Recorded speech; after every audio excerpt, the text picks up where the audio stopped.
If you are a brand looking to grow your distribution around the world, then stick around to learn what are the top 10 mistakes brands make dealing with distributors.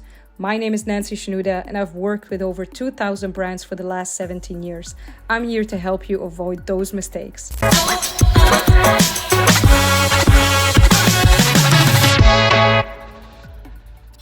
Brands think that sometimes it takes 2 to 3 months to get a distribution or retail partner on board.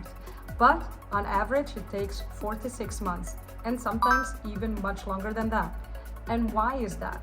Because distributors or retailers, even if you're speaking with the decision maker, there are still other stakeholders involved in the company that need to have their saying whether they like to move forward with your product or not. So after the stakeholders and the decision maker have agreed that this product seems to have a lot of potential, they will request samples and then they will send those samples to the retailers, retail partners that they work with. And these can sometimes be meetings in person, and therefore it can take time by the time the meeting takes place till they get the feedback. And then at that time, they will start the negotiation process if everything goes well. So 4 to 6 months is really the basic average, and then it can even take much longer than that. Number 9 mistake that brands make is not understanding how the margins work. Distributors need margins and the retailers need margin. If you are not working with a distributor, you are just taking into account the retail margin.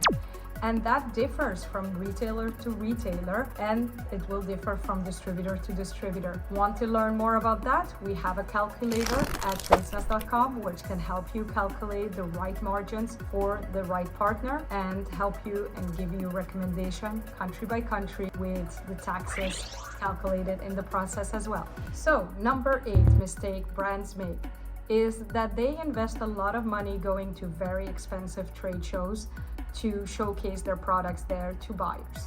For example, if they are in consumer electronics, like most of our brands, they go to CES or IFA or GITEX or different shows around the world. And what happens is that these shows can be quite expensive, especially if you want to have a decent size of booth. So they would go and spend, anywhere between 5, 10, 15, 20, 30,000 just for the booth alone, and then send their team with the cost of food, flights, and everything. That's very costly. And what happens is, especially if their product is not out there yet, then they will not be able to generate sales on a product that is a prototype, that is not out there for sale. So the return on investment will be very difficult. I would recommend brands not invest at that stage in trade shows if they don't have a product that is ready for sale. And so the return on investment will be low, and therefore it's also for the distributors and retailers.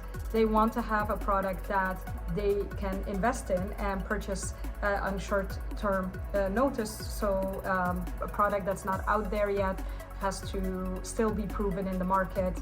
So they may say, oh, this is great, let's stay in touch, but the journey is still very far ahead and therefore too costly at the early stage. Okay, so the number 7 mistake that we see a lot of brands make is, for example, if they do go to a trade show or an event or a conference and they do meet with someone interesting like a distribution or retail partner, understand that one email will not cut it.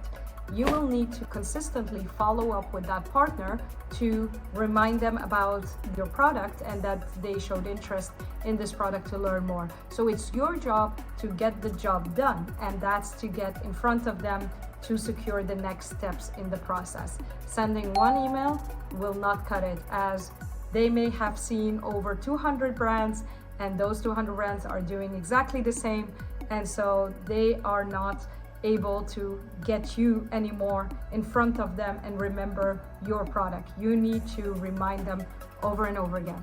I wouldn't say stalk them with more than 5 emails, but 3 at least should be the number to follow up, and ideally a few more. So the number 6 mistake that most brands make is underestimating their competition. Thinking, hey, we are the most innovative brand in this product category, we do X, Y, and Z, no one else does that. That doesn't really matter. We understand that that is your unique selling point. However, still competitors come on the market and they're even with less quality product, but if their pricing is also lower, this will still have a different market for them, and therefore they can come in and cut part of your market. So make sure to not underestimate the competition and always compete on the market and get in front of the right partners to help you expand in that market. Mistake number 5. We see a lot of brands making the mistake of not expanding fast enough. What do I mean by that? They just think we need to go and conquer certain markets and the rest of the markets are not important for us right now. But, however, doing so will only make it easier for the competition to go in those markets and conquer the market. So making sure to expand fast into your ideal markets is better now than later, before the competition comes in. Mistake number 4, we're going to be talking about exclusivity agreements. This is something that a lot of brands say no to right away, but this is a very fragile topic for many distributors. Why? Is because in the past they may have had an agreement with a brand without a distribution exclusivity, and then the brand contacted maybe a competitor and started also selling in that market. So this is something that a distributor doesn't like, as they spend a lot of money building the brand in that market and don't want to have competing partners in that market. As a lot of distributors will ask for that agreement, and it's not a wise thing to say no right away. Have to understand how to deal with that question and understand where the distributor is coming from. Showing no compassion to that question will not get you far. So a distributor will invest a lot in your brand if they have some sort of guarantee that you will not go and talk to their competition and also start approaching them. So they want to know that you're open to it and that there is a possibility for an exclusivity agreement when the terms are right. We're not saying to just accept it either without anything in place. You need to have the right terms, and this is something we have dealt with a lot, and the right contract is essential for this. Number 3, working with the right partners is essential. We see a lot of mistakes happen here. A brand thinks that they have found a great distribution partner, but in reality, it's actually someone that is going to sell their products online on different marketplaces. That could still be a good partner, however, that is not what the ideal partner looks like. You would really want to focus on finding a distributor that works with the best retailers, especially getting your products in retailers' shelves. And that's essential because getting offline is very important, as that's where 80% of the sales happen, and not only getting you in places, more places online, because that is something you could manage on your own or have a partner for that, but ideally find someone that can do both the offline and the online part. So partnering with the right distribution partner is essential. Mistake number 2 is that most brands think their product is so unique and that everybody will love their product. That may be the case, but still it doesn't mean it's a good investment for a distributor. A distributor will look at several things to see if this is a product that is right for them. So even if your product is very innovative and has a lot of followers online and a lot of sales online, it doesn't mean that the distributor will be automatically loving it too.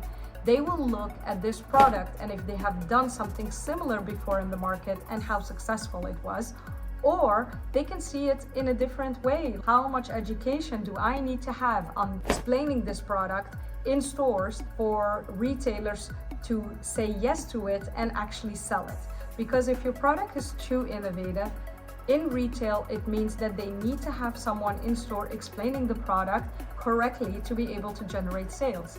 So how amazing your product may be, it doesn't mean that it's always a great fit for distributors and retailers. The number 1 mistake that we see most brands make is they go and change their pricing in different places. And this is a number 1 mistake that you should avoid. Why? It means that you're not reliable. A distribution and a retail partner will see that as a red flag, that you are not able to be coherent with your retail pricing across the board. So you have to try to keep your pricing the same, whether it's on Amazon or it's on your website or different partners that you work with. If you have one partner that prices your product way lower than the other places, then this will be a problem for the distributor and retailer to take on your product. So make sure you work only with one pricing and make sure the partners you work with do the same. So these were the top 10 mistakes that we see most brands make. I hope it was helpful, and if you have any questions, let us know in the comments below. Follow us to learn more about retail and distribution expansion.